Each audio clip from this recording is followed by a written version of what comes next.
ചേട്ടൻ തിരക്കിട്ട ഒരു സ്റ്റൈലാണ്. കാര്യം സീരിയൽ അഭിനയിക്കുന്ന ഇപ്പോൾ ഒരു പെൻഡുലം എന്ന് പറയുന്ന സിനിമ റിലീസ് ചെയ്ത് കഴിഞ്ഞു. അപ്പൊ ഇങ്ങനെ തിരക്കിട്ട അഭിനയം പിന്നെ അതുപോലെ ഈ വോയിസ് ആർട്ടിസ്റ്റ് ആയിട്ട് പോകുന്നു. ഇതൊക്കെ എങ്ങനെയാണ് ചേച്ചി മാനേജ് ചെയ്യുന്നത്? ചേച്ചി നേരത്തെ ജോലി അങ്ങനെ എന്തെങ്കിലുമൊക്കെ ഉണ്ടായിരുന്നു?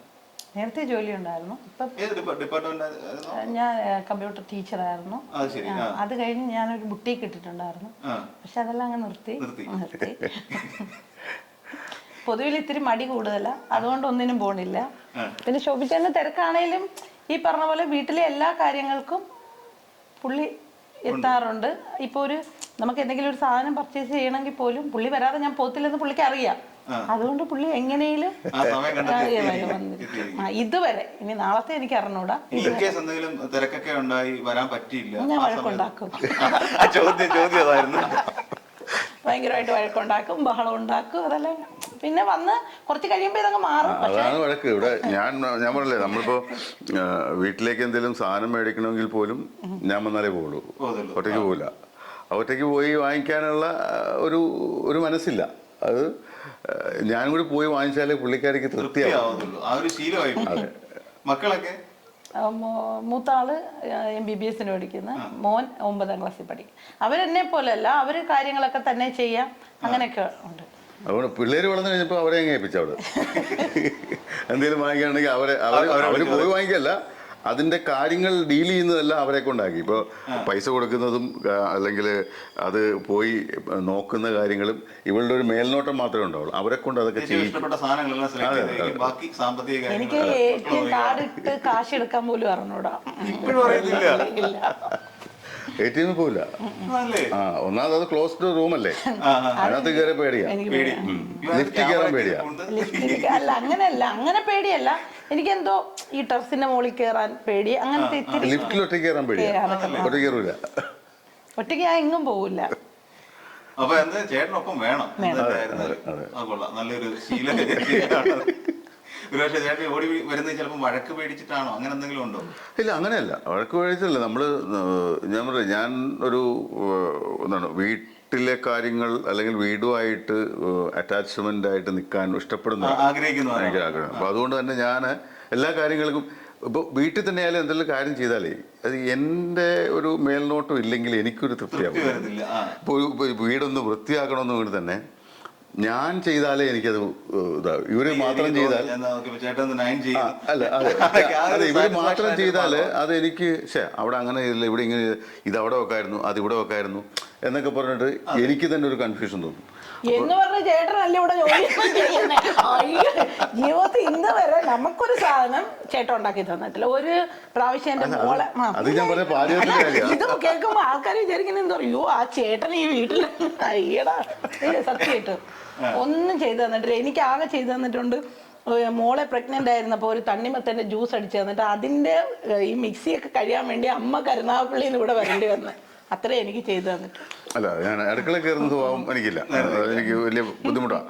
കാരണം ചെയ്യില്ല എന്നല്ല, പക്ഷെ എനിക്ക് എന്തോ ഇവര് ഉണ്ടാക്കി തരുന്നത് എനിക്കിഷ്ടം. അതുകൊണ്ട് തന്നെ ഞാൻ അങ്ങോട്ട് കയറാറില്ല. ബാക്കി പുറത്തെ കാര്യങ്ങളൊക്കെ ഓക്കെ. എല്ലാ ആണുങ്ങളും എടുക്കുന്ന ഡിഫൻസ് ആണ്. എനിക്ക് എന്റെ ഭാര്യയുടെ കൈപ്പുണ്യാണ് ഇഷ്ടം, ഭാര്യക്ക് എന്നെ ആ ജോലിയില്ല കൊടുത്തിരിക്കുന്നത്. ആ ഡിഫൻസ് ആണ്, നമ്മുടെ ഡിഫൻസ് ആണത്. ഈ ഓണക്കാലം എങ്ങനെയാണ് ശരിക്കും ഈ ആഘോഷങ്ങളൊക്കെ? ഓണക്കാലം എന്നെ സംബന്ധിച്ച് പറയുകയാണെങ്കിൽ 2 ഘട്ടമാണ്. അത് എൻ്റെ കല്യാണത്തിന് മുമ്പുള്ള ഓണവും കല്യാണത്തിന് ശേഷമുള്ള ഓണം എന്ന് പറയേണ്ടി വരും. അതിലും എനിക്ക് ഏറ്റവും, ഞാൻ പറഞ്ഞില്ലേ, ഇപ്പോഴത്തെ ഓണം ഇഷ്ടമല്ലെന്നല്ല ഞാൻ പറയുന്നത്. പക്ഷേ ഒരുപാട് കളർഫുള്ളായിട്ടുള്ള അല്ലെങ്കിൽ നമുക്കൊരുപാട് ഓർമ്മകൾ എന്താണ് നിറഞ്ഞു നിൽക്കുന്ന ഓണം എന്ന് പറയുന്നത് നമ്മുടെ കുട്ടിക്കാലത്തെ ഓണമാണ്. നമ്മൾക്ക് എല്ലാവർക്കും ഉള്ളതാണത്. ഇപ്പോഴത്തെ തലമുറയ്ക്ക് ആ ഓണം എന്താണെന്ന് അറിയത്ത് പോലുമില്ല. അത് അങ്ങനത്തെ ഒരു പ്രശ്നമുണ്ട്. അതുകൊണ്ട് എൻ്റെ ഓർമ്മകളിൽ ഞാൻ ജനിച്ചു വളർന്നത് എറണാകുളത്താണ്. എറണാകുളത്ത് ഉദയംപേരൂർ എന്ന് പറയുന്ന സ്ഥലത്താണ്. അതൊരു ഗ്രാമമാണ്. അത് തന്നെയല്ല, അത്തച്ചമയം എന്ന് പറയുന്ന അത്താഘോഷം, അത് അവിടെയാണ്, എറണാകുളത്ത് മാത്രമേ ഉള്ളൂ, വേറെ എങ്ങുമില്ല. തൃപ്പൂണിത്തുറ അത്തച്ചമയം എന്ന് പറയുന്നത് ഒരു വളരെ പ്രാചീന കാലം തൊട്ട്, അതായത് ഒരുപാട് പുരാതന കാലം തൊട്ടുള്ള സംഭവമാണ്. അപ്പോൾ അതുകൊണ്ട് തന്നെ എനിക്ക് തോന്നുന്നു ആ ഒരു അത്തത്തിൻ്റെ, ഓണത്തിൻ്റെ ഒരു സംഭവം തുടങ്ങിയത് തന്നെ അവിടെ നിന്നാണ് തോന്നുന്നത്. അപ്പോൾ അത്തം, നമ്മൾ ഓണം സ്റ്റാർട്ട് ചെയ്യുന്ന അത്തത്തിൽ നിന്നാണ്. അത്തം തൊട്ട് അത്തം 10 പൊന്നോണം എന്നാണ് എന്ന് പറയുന്നത്. ഞങ്ങൾ സ്കൂളിലൊക്കെ പഠിക്കുന്ന സമയത്ത് ക്ലാസ് കട്ട് ചെയ്ത് അത്തച്ചമയത്തിൻ്റെ ആഘോഷം കാണാൻ പോകാറുണ്ട്. അന്ന് മഴയുണ്ടാവും.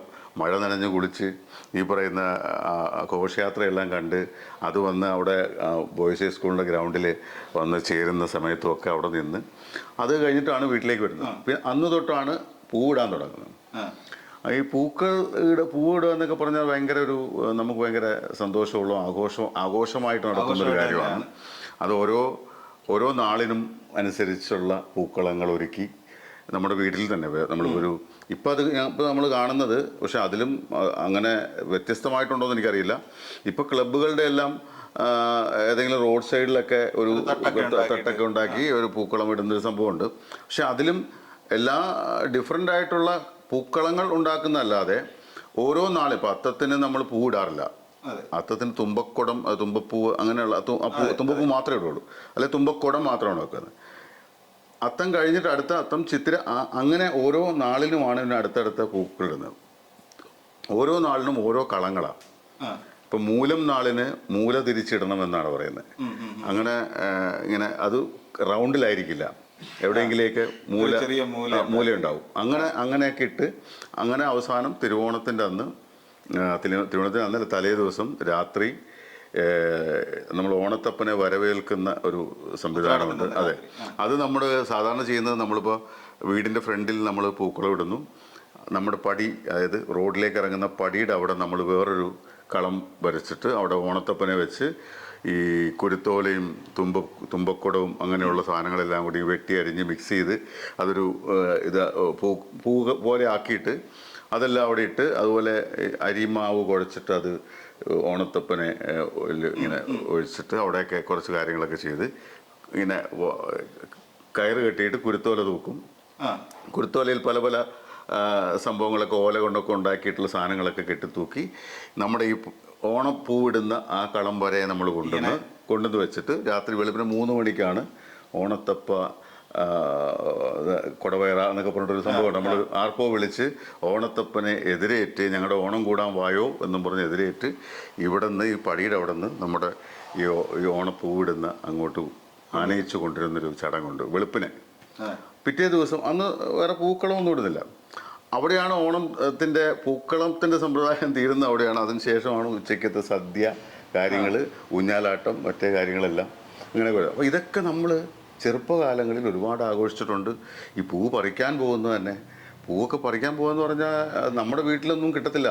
അങ്ങ് പോവും, മലയിലൊക്കെ പോവും പൂ പറിക്കാനായിട്ട്. അത് അന്നത്തെ പൂവൊന്നും ഇപ്പോൾ കിട്ടത്തുമില്ല. കാക്കപ്പൂ കിട്ടത്തില്ല, തുമ്പപ്പൂ തന്നെ കാണാനില്ല. പിന്നെ മുക്കുറ്റി എന്ന് പറയുന്ന സാധനമുണ്ട്. പിന്നെ നമ്മുടെ വേറെ കുറേ പൂക്കളുണ്ട്, അതിൻ്റെ പേര് രാജമല്ലി, അങ്ങനെയുള്ള കുറേ പൂക്കളൊക്കെ ഉണ്ട്. അതെല്ലാം കൊണ്ടുവന്നിടും. ഇതെല്ലാം ഡിഫറെൻറ്റ് കളേഴ്സിൽ ഡിഫറെൻ്റ് ആയിട്ടുള്ള പൂക്കൾ നമ്മൾ തന്നെ ശേഖരിച്ച് കൊണ്ടുവന്ന് എന്നിട്ടാണ് ഓരോ ദിവസവും കൂടുന്നത്. ഇപ്പം അങ്ങനെയല്ല, പൂക്കടയിൽ നിന്ന് വാങ്ങിച്ചിട്ടാണ് എല്ലാവരും ഇടുന്നത്. ഇപ്പോൾ കൂടുതലും ഇൻസ്റ്റൻറ്റ് ഓണമാണല്ലോ എല്ലാത്തേക്ക്. അപ്പോൾ ഇപ്പോഴത്തെ പിള്ളേർക്ക് അതിനെക്കുറിച്ചൊന്നും യാതൊന്നും അറിയത്തുമില്ല. അവർക്ക് അതിനുള്ള, പക്ഷേ ഇപ്പോഴത്തെ എൻ്റെ ഇപ്പോൾ കല്യാണം കഴിഞ്ഞതിന് ശേഷവും ആ ഓർമ്മകൾ നിലനിർത്താനായിട്ട് ഞാൻ ചെയ്യുന്ന പണിയെന്ന് വെച്ചാൽ, എൻ്റെ കല്യാണം കഴിഞ്ഞതിന് ശേഷം എല്ലാ ഓണവും ഇവളുടെ വീട്ടിലാണ് ആഘോഷിക്കുന്നത്. കരുനാഗപ്പള്ളിയിലാണ് വീട്. അതും ഗ്രാമമാണ്. ഞാൻ പറയാം, ഗ്രാമത്തിലാണ് ഓണത്തിൻ്റെ ഒരു ഉള്ളത്. സിറ്റിയിൽ അങ്ങനെ കൂടുതലില്ല, ക്ലബ്ബുകൾ മാത്രമേ ആഘോഷിക്കുന്നു. അപ്പോൾ അവിടെ പോവുക. അപ്പോൾ മിക്കവാറും നമുക്ക് വർക്കുള്ളത് കൊണ്ട് തലേ ദിവസം ഉത്രാടത്തിൻ്റെ അന്നൊക്കെ പോകാൻ പറ്റുള്ളൂ. അപ്പം നമ്മൾ പോകുന്ന വഴിക്ക് എവിടെന്നെങ്കിലും പൂക്കടയിൽ കയറി പൂവൊക്കെ വാങ്ങിച്ച് വീട്ടിൽ ചെല്ലും. പിറ്റേ ദിവസം രാവിലെ ഞാൻ എഴുന്നേറ്റ് ഒരു കളം വരച്ചു കൊടുക്കും. പിള്ളേരെല്ലാവരും കൂടി ആ പൂവെല്ലാം സെറ്റ് ചെയ്ത് ഒരു 10-11 മണിയൊക്കെ ആവും പൂവ് വീട്ടിൽ തീരുന്നത്. അതിന് അമ്മ എന്നും വഴക്കാം, ഓണത്തിന് ഇപ്പോഴാണോ കൂടുന്നത് എന്നൊക്കെ തിരിച്ച് വഴക്കിട്. പക്ഷേ ഞാൻ അങ്ങനെ ഇടുള്ളൂ. അങ്ങനെ പൂവൊക്കെ ഇട്ട് അതെടുത്ത് ഞങ്ങളെല്ലാവരും ഇരിക്കുന്ന പടമൊക്കെ എടുത്ത് ഫേസ്ബുക്കിൽ പോസ്റ്റ് ചെയ്യുക, ഇൻസ്റ്റയിൽ പോസ്റ്റ് ചെയ്യുക. ഇതാണ് ഇപ്പോഴത്തെ ഓണം. പക്ഷെ എങ്കിലും എല്ലാ വർഷവും അവിടെ പോകാറുണ്ട്. അവളുടെ അമ്മ, തങ്കമണി അമ്മ, പുള്ളിക്കാരി ഒരുപാട് വിഭവങ്ങളൊക്കെ ഉണ്ടാക്കി വെക്കും. നല്ല സാമ്പാറും പുളിശ്ശേരിയും മറ്റേ അച്ചാറുകളും കാര്യങ്ങളൊക്കെ ഉണ്ടാക്കി വെക്കും. അതെല്ലാം കഴിച്ച് വിഭവ സമൃദ്ധമായ ഓണമൊക്കെ ഉണ്ട്. അവിടെ നിൽക്കുക. അതാണ് എൻ്റെ ഓണം. ഞാൻ ഓണത്തിന് അങ്ങനെ വേറെ പരിപാടികളോ കാര്യങ്ങളോ ഒന്നും ഏറ്റെടുക്കാറില്ല. വേറെ യാത്രയൊന്നും പോകാറില്ല. വേറെ ഫങ്ഷൻസോ കാര്യങ്ങളൊന്നും ഏറ്റെടുക്കാറുമില്ല. കാരണം തിരുവോണത്തിനൊന്നും എന്തായാലും ഞാൻ വേറെ എങ്ങും പോകില്ല. അതവിടെ തന്നെ. കുടുംബത്തിനോടൊപ്പം തന്നെ ചെലവഴിക്കാൻ വേണ്ടി. പിന്നെയും സാധ്യത എനിക്ക് ഒഴിവാക്കാൻ പറ്റാതെ വരുന്നു ഷൂട്ടിംഗ് വല്ലതും വന്നാലുള്ളൂ. പക്ഷേ എന്തുകൊണ്ടോ ഭാഗ്യം കൊണ്ട് ഇന്ന് വരെ തിരുവോണ ദിവസങ്ങളിൽ ഒരു പടത്തിൻ്റെയും ഷൂട്ടിംഗ് വന്നിട്ടില്ല. അപ്പോൾ അതുകൊണ്ട് ആ ഒരു പ്രശ്നമില്ല. ഇതുവരെ അവളുടെ വീട്ടിലാണ് ആഘോഷിച്ചിരിക്കുന്നത്. ഷോയിച്ചേട്ടന്റെ ഒരു കാലത്തെ കുട്ടിക്കാലത്തെ ഓണത്തെ കുറിച്ച് ചേട്ടൻ പറഞ്ഞു കഴിഞ്ഞു. ചേച്ചിയുടെ ഒരു ഓണക്കാലം വിവാഹത്തിന് മുമ്പുള്ളത്, വിവാഹത്തിന് ശേഷമുള്ളതും അറിഞ്ഞല്ലോ. അതിന് മുമ്പുള്ള എനിക്കിങ്ങനെ മെനക്കെട്ടുള്ള ഓണോ അങ്ങനെ ഒന്നുമില്ല. എനിക്കങ്ങനെ മെനക്കെടുന്നത് പണ്ട് ഇഷ്ടമല്ല. അപ്പൊ അന്നൊക്കെ എന്ന് പറഞ്ഞാൽ നമ്മള് ക്വാർട്ടേഴ്സിലാണ്, പോലീസ് ക്വാർട്ടേഴ്സിൽ, അച്ഛൻ പോലീസിലായിരുന്നു താമസിച്ചിരുന്നത്. അപ്പൊ ഓണം ആകുമ്പോ നമ്മൾ അമ്മയുടെ ഈ പറഞ്ഞ ഇപ്പൊ നമ്മൾ പോണ ആ വീട്ടിൽ വരും. അത്രയുള്ള ഇതൊക്കെ ഉള്ളു. പിന്നെ അത്തപ്പൂ ഇടും.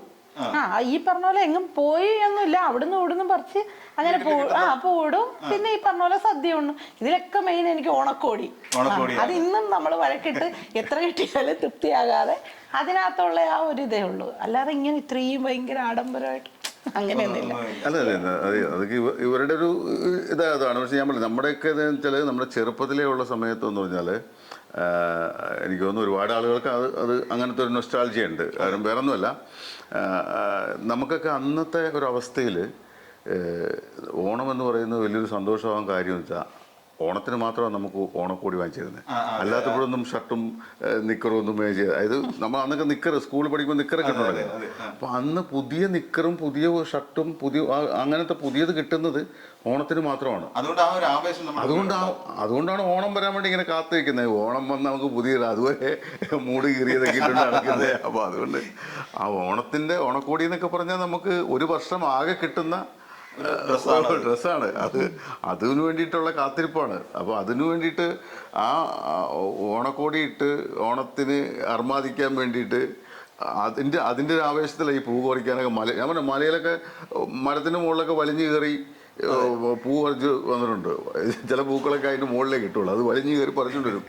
അത് ഇതൊക്കെ ശേഖരിച്ചുകൊണ്ട് വരുന്നത് തന്നെ വലിയൊരു ആഘോഷമായിട്ടാണ് പോകുന്നത്. കൂട്ടുകാരും നമ്മുടെ ബന്ധുക്കൾ, ഇപ്പോൾ നമ്മുടെ അമ്മാവൻ്റെ മക്കൾ അല്ലെങ്കിൽ അമ്മയുടെ അനിയത്തിൻ്റെ മക്കൾ, അങ്ങനെ അവരൊക്കെ ഉണ്ട്. അവരെല്ലാവരും വലിയൊരു കൂട്ടായിട്ടാണ് പോകുന്നത്. അയലൊക്കത്ത് വീട്ടിലുള്ളവരൊക്കെ ഉണ്ട്. ഇവരെല്ലാം കൂടെ കൂട്ടായിട്ടാണ് പോകുന്നത്. ഇപ്പം അതൊന്നുമില്ല. ഇപ്പം ഞാൻ പറഞ്ഞില്ല, ഇപ്പോഴത്തെ പിള്ളേർക്ക് പുറത്തിറങ്ങി കളിക്കാൻ പോലും ഉള്ള മനസ്സുമില്ല, അതിനുള്ള സമയവുമില്ല. പക്ഷെ മോളുടെ ചെറുപ്പത്തിൽ മോൾ ഇവിടുന്ന് പോണവരെ അവളെ കൊണ്ട് നമ്മള് പൂടിക്കുമായിരുന്നു. അവർക്ക് അതിനകത്തൊക്കെ ഒരു ഇൻട്രസ്റ്റ്. അത് നമ്മുടെ ഇൻട്രസ്റ്റ് അവരിലേക്ക് പകർന്നു കൊടുക്കാൻ നോക്കിയതാണ്. അത് എത്രമാത്രം വിജയകരമായി നമുക്ക് പറയാൻ പറ്റില്ല. കാരണം ഇപ്പോഴത്തെ തലമുറയ്ക്ക് അത് സത്യം പറഞ്ഞാൽ ആ ഒരു കാലഘട്ടം നഷ്ടമായിരിക്കുകയാണ്. എല്ലാവരും മൊബൈലിനകത്താണ്. മൊബൈല് അല്ലെങ്കിൽ ഈ പറഞ്ഞ പോലെ ഫേസ്ബുക്ക്, ഇൻസ്റ്റ അങ്ങനെയുള്ള കാര്യങ്ങളിൽ മാത്രമാണ് അവരുടെ. പിന്നെ പഠിക്കാൻ ഇഷ്ടം പോലെ ഉണ്ട്. പഠിത്തത്തിൻ്റെ ഒരു തിരക്കുണ്ട്. പഠിത്തം കഴിഞ്ഞാൽ ഇതുപോലെ സോഷ്യൽ മീഡിയ നോക്കലോ അങ്ങനത്തെ പരിപാടികളൊക്കെയാണ് പിള്ളേർക്കെല്ലാം. അപ്പോൾ അവർക്ക് പുറത്തുപോയി കളിക്കാനോ അല്ലെങ്കിൽ അവർക്കൊരു വ്യായാമം കിട്ടാനോ ഒന്നും അവസരങ്ങളില്ല. ഒരു കാരണം പിന്നെ ഒരു തരത്തിൽ പറഞ്ഞ ഈ ഓണവും ആഘോഷങ്ങളും ഒക്കെ നഷ്ടപ്പെടുത്തി ഞങ്ങൾക്ക് കുറെ നല്ല പങ്കുണ്ട്. അതെ, നല്ല പങ്കുണ്ട്. തീർച്ചയായിട്ടും ചാനലിൽ ഡിഫറെൻ്റ് ആയിട്ടുള്ള കാര്യങ്ങൾ പല താരങ്ങളുടെ ഇന്റർവ്യൂസും അതുപോലെ തന്നെ പ്രോഗ്രാംസും എല്ലാം കൊണ്ട് നിറയുമ്പോൾ എല്ലാവരും വീട്ടിലിരുന്നത് കാണാനേ ആഗ്രഹിക്കുള്ളൂ. പുറത്തിറങ്ങാൻ മടിയായിരിക്കും. നമ്മുടെ കാലഘട്ടങ്ങളിൽ എന്ന് വെച്ചാൽ അന്നത്തെ കാലഘട്ടങ്ങളിൽ നമുക്ക് ഇപ്പോൾ ഈ ചാനലിൽ ഇപ്പോൾ പ്രോഗ്രാം കാണുന്നില്ലേ, ആ പ്രോഗ്രാം നമ്മൾ കാണുന്നത് വെളിയിലാണ്. അതായത് വെളിയിൽ കാണുമെന്ന് പറഞ്ഞാൽ ഓരോ ക്ലബ്ബുകളും മത്സരങ്ങൾ നടത്തുന്നു. മറ്റേ എന്താണ് സ്പൂൺ ആൻഡ് ലെമൺ മത്സരം, പിന്നെ സൈക്കിൾ സ്ലോ റേസിംഗ്, പിന്നെ കൈകൊട്ടിക്കളി, പിന്നെ അങ്ങനെ കുറേ പരിപാടികളുണ്ട്. മറ്റേ ബ്രെഡ് കടിക്കൽ, അങ്ങനെ പിന്നെ ഉറിയടി പോലെയുള്ള കാര്യങ്ങളൊക്കെ ഇഷ്ടം പോലെ ഉണ്ട്. ഇതെല്ലാത്തിനും നമ്മളിറങ്ങി പുറപ്പെടും. അത് കാണാനായിട്ട് കുറേ ആൾക്കാർ വരും. ഇപ്പോൾ വീട്ടമ്മമാരൊക്കെ ആയാലും അവർ കാണാനായിട്ട് വന്ന് നിൽക്കും. അവരുടെ മക്കൾ മത്സരിക്കുന്നത് കാണാനായിട്ട് വരും. ഇപ്പം ഞങ്ങളൊക്കെ മത്സരിക്കുമ്പോൾ ഞങ്ങളുടെ വീട്ടിലുള്ളവരും എല്ലാവരും ഇത് കണ്ട് നമ്മളെ പ്രോത്സാഹിപ്പിക്കാൻ വേണ്ടി നിൽക്കുക. അവരെല്ലാം വീട്ടിലിരിക്കുമല്ല, അവരെല്ലാം ഗ്രൗണ്ടിലാണ് അല്ലെങ്കിൽ എവിടെയാണ്. അതെ. പക്ഷെ ആ ഒരു കൂട്ടായ്മ അല്ലെങ്കിൽ ആ ഒരു സന്തോഷം ഇപ്പൊ കിട്ടുന്നുണ്ടോ എന്ന് ചോദിച്ചാൽ ഇല്ലെന്ന് തന്നെ പറയണം. ഈ ആഹാരത്തിലേക്ക് വരാം. ഓണത്തിന് ഏറ്റവും പ്രധാനപ്പെട്ട ഒന്നാണ് ഓണസദ്യ എന്ന് പറഞ്ഞാൽ. ചേട്ടന് ഏറ്റവും ഇഷ്ടം എങ്ങനെയാണ് സദ്യ കഴിക്കാൻ? എനിക്ക് ഓണസദ്യ പ്രത്യേകിച്ച് ഇഞ്ചിക്കറി എനിക്ക് ഭയങ്കര ഇഷ്ടമാണ്. അതുപോലെ തന്നെ അച്ചാറുകളെല്ലാം, അതായത് കണ്ണിമാങ്ങ അച്ചാറ് അല്ലെങ്കിൽ എന്താ പറയുക നാരങ്ങ അച്ചാർ, അങ്ങനെയുള്ള അച്ചാറുകൾ എനിക്കിഷ്ടമാണ്. പിന്നെ സാമ്പാർ ഇഷ്ടമാണ്, പക്ഷേ ഇങ്ങനെ ഒരുപാട് ഇപ്പോഴത്തെ ഒരു അവസ്ഥയിൽ അങ്ങനെ ഒരുപാട് കഴിക്കണോട് വലിയ താല്പര്യമില്ല. പുളിശ്ശേരി ഇഷ്ടമാണ്. പിന്നെ ചോറ്, ബാക്കി എല്ലാ കറിയും, അവിയൽ, തോരൻ എല്ലാം നമുക്ക് ഇഷ്ടമുള്ള കറിയാണ്. പക്ഷെ സദ്യ ഉണ്ണുന്നതിൻ്റെ ഒരു മൂഡുണ്ടല്ലോ, ആ ഒരു മൂഡ് എപ്പോഴും നമുക്ക് സന്തോഷം ഉണ്ടാകുന്നൊരു കാര്യമാണ്. സദ്യയെ കൊണ്ടിട്ട് ഒന്ന് കിടന്ന് ഉറങ്ങുക. ചേച്ചിക്ക് ഏറ്റവും ഇഷ്ടപ്പെട്ട വിഭവം? സദ്യയല്ലോ, സാമ്പാർ. രണ്ടുപേർക്ക് സാമ്പാറാണ് ഇഷ്ടം. അതെ. മധുരം കഴിക്കുന്നതിന് എങ്ങനെയാണ്? മധുരം എനിക്ക് പൊതുവേ മധുരം അങ്ങനെ വലിയ താല്പര്യമില്ല. പക്ഷെ എങ്കിലും പായസം കുടിക്കാറുണ്ട്. പായസം പക്ഷേ ഇപ്പോഴത്തെ ഒരു സാഹചര്യം, ഇപ്പോഴത്തെ വെച്ചാൽ ഞാൻ ഈ ഡബ്ബിംഗ് എന്ന് പറയുന്ന മേഖലയിലേക്ക് വന്നതിന് ശേഷം അതെൻ്റെ ശാരീരികമായ അവസ്ഥയാണ്, അല്ലാതെ എല്ലാവർക്കും അങ്ങനെ ആവണമെന്നില്ല. ഞാൻ ചില കാര്യങ്ങൾ ഒഴിവാക്കാറുണ്ട്. അതായത് ഈ പായസം കുടിച്ചു കഴിഞ്ഞാൽ എനിക്ക് ഡബ് ചെയ്യാൻ ബുദ്ധിമുട്ടുണ്ട്. ബുദ്ധിമുട്ടെന്ന് വെച്ചാൽ വേറെ ഒന്നുമല്ല, ലിപ് നോയ്സ് വരും നമ്മൾ ഡബ് ചെയ്യുമ്പോഴേക്കും. ഞാൻ എല്ലാ ദിവസവും ഡബ്ബിംഗ് ഉള്ളവർക്ക് മാത്രമേ ഉള്ളൂ ഈ കുഴപ്പം. ഡബ്ബിംഗ് ഇല്ലെങ്കിൽ കുഴപ്പമില്ല, ഡബ്ബിംഗ് ഇല്ലെങ്കിൽ പായസം കുടിക്കാം. പക്ഷെ ഡബ്ബിംഗ് ഉണ്ടെങ്കിൽ ഞാൻ പായസം കുടിച്ചാൽ നമ്മൾ ഡബ് ചെയ്യുന്ന സമയത്ത് ഇങ്ങനെ ഈ സാധനം വരും. അപ്പോൾ അതുകൊണ്ട് ഡബ് ചെയ്യാൻ ബുദ്ധിമുട്ടാവും. അതുകൂടാതെ ഇതിനകത്ത് നമുക്കൊരു എന്താ പറയുക, ഡീഹൈഡ്രേഷൻ വരും. എപ്പോഴും വെള്ളം ദാഹിക്കുന്ന ഒരവസ്ഥ വരും. പ്രത്യേകിച്ചും സദ്യ ഉണ്ട് കഴിഞ്ഞാൽ നമുക്ക് പിന്നെ ക്ഷീണം ഉണ്ടാവും, പിന്നെ ഡബ് ചെയ്യാൻ പറ്റില്ല. അതുപോലെ തന്നെ ബിരിയാണി ഞാൻ കഴിക്കാറില്ല. ബിരിയാണി കഴിച്ചു കഴിഞ്ഞാൽ എനിക്ക് പ്രശ്നമാണ്. അങ്ങനെ കുറേ കാര്യങ്ങൾ, തൈര് കഴിച്ചു കഴിഞ്ഞാൽ ത്രോട്ട് പോകും. അപ്പം അങ്ങനെയുള്ള കുറച്ച് കാര്യങ്ങൾ നമുക്ക് പ്രശ്നമായതുകൊണ്ട് അതെല്ലാം ഒഴിവ്. പക്ഷേ ഇന്ന് തൈര് എനിക്ക് ഭയങ്കര ഇഷ്ടമുള്ള സാധനമാണ്. ഞാൻ പണ്ട് കോളേജ് പഠിക്കുന്ന സമയത്ത് ലസ്സി, ഞങ്ങൾ ക്യാരംസ് കളിക്കുമ്പോൾ ബെറ്റ് വെച്ച് ലസ്സിയും അതുപോലെ തന്നെ ഷാർജ ഷെയ്ക്കില്ലേ, YMC, കൊല്ലം YMCയിലാണ് താമസിച്ചിരുന്നത്. അവിടെ ക്യാരംസിന് ബെറ്റ് വയ്ക്കും. ക്യാരംസ് കളിച്ച് ജയിച്ച് ഒരു ദിവസം ഏതാണ്ട് 12 ഷാർജ കുടിച്ചിട്ടുണ്ട് ഞാൻ ജയിച്ചിട്ട്. അപ്പോൾ അങ്ങനെ കഴിച്ചുകൊണ്ടിരുന്ന ഒരാളാണ്. പക്ഷെ ഡബ്ബിങ് വന്നപ്പോൾ ഇതൊന്നും എനിക്ക് ഉപയോഗിക്കാൻ പറ്റാതെ, കാരണം അത് ഉപയോഗിച്ച് കഴിഞ്ഞാൽ എനിക്ക് അന്നത്തെ ദിവസം ഡബ് ചെയ്യാൻ പറ്റില്ല, ശബ്ദത്തെ. അതെ. അപ്പോൾ അതുകൊണ്ട് നമ്മളത് ഒഴിവാക്കുന്നുണ്ട്. നമുക്ക് ഇഷ്ടമായിട്ടും നമ്മൾ ഒഴിവാക്കുന്നുണ്ട്. അപ്പോൾ മധുരം എനിക്ക് പൊതുവേ ഞാൻ അങ്ങനെ ബേക്കറി പലഹാരങ്ങളൊന്നും അധികം കഴിക്കാറില്ല. പക്ഷെ ഇവിടെ അങ്ങനെയല്ല കേട്ടോ. നിന്റെ ഇഷ്ടം പറഞ്ഞു. പായസം എല്ലാം കുടിക്കും, തിരിഞ്ഞു കടിക്കാത്ത എല്ലാം കഴിക്കും. ഈ പായസത്തിൽ വെക്കാൻ എനിക്ക് ഏറ്റവും ഇൻട്രസ്റ്റ് ഉള്ള ഏതാ? അമ്മ വെച്ച് തരുന്ന എല്ലാം ഇഷ്ടം. നീ പായസം ഉണ്ടാക്കുമല്ലോ? ഞാൻ ഉണ്ടാക്കും. എന്തായിരുന്നു ഉണ്ടാക്കും? ചെറുപയറും അരിയും കൂടി ഇട്ട് പായസം വെക്കും. പിന്നെ വെർമസലി വെക്കും. പിന്നെ അടപ്രഥമൻ, അത് എല്ലാവരും തേങ്ങാപ്പാലില്, ഞാൻ പിന്നെ പശുവും പാലിലിട്ട് അങ്ങനെയൊക്കെ വെക്കും. ആഹാരത്തിന്റെ കാര്യം പറഞ്ഞതുകൊണ്ട് ഞാൻ ഒരു വിഷയം പറയാം. അതായത് ഞങ്ങളുടെ കല്യാണം കഴിഞ്ഞിട്ട് തിരുവനന്തപുരത്തേക്കാണ്, കല്യാണം കഴിഞ്ഞ് നേരെ തിരുവനന്തപുരത്തേക്കാണ് വരുന്നത്.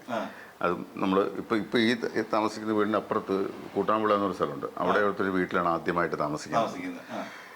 അപ്പോൾ ഞങ്ങൾ രണ്ടും മാത്രമേ ഉള്ളൂ, വേറെ ആരുമില്ല.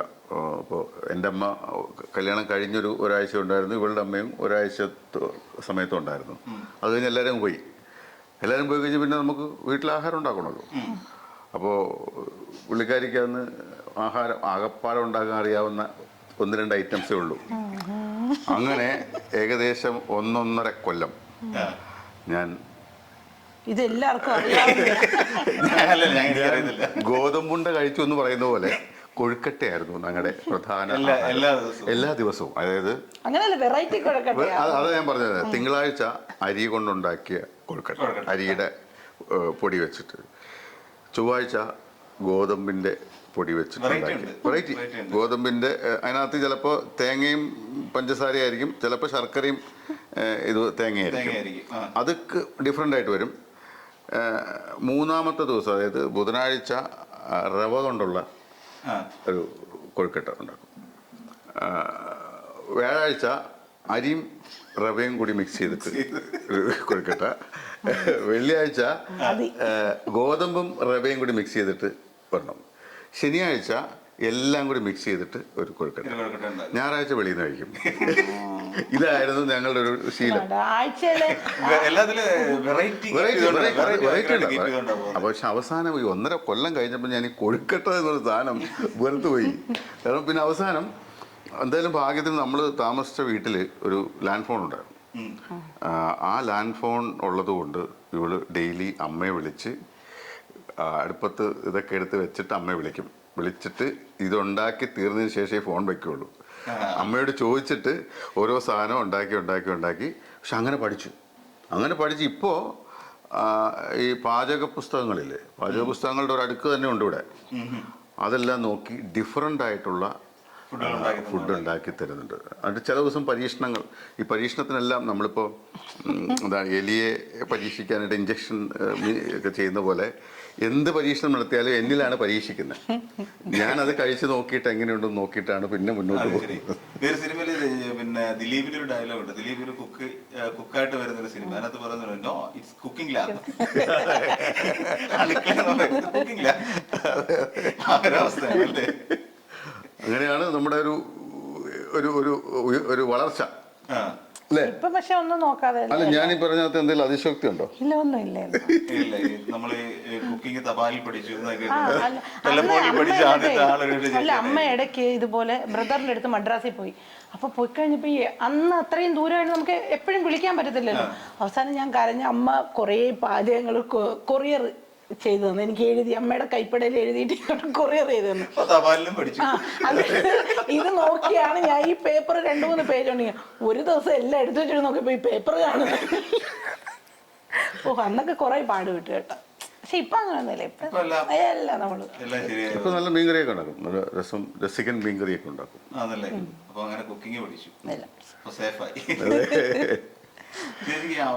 അവാർഡ് കിട്ടിയ സമയത്ത് എന്താണ് ചേച്ചി തോന്നുന്നത്? സന്തോഷം, ദൈവത്തിന്റെ അടുത്ത് നന്ദി.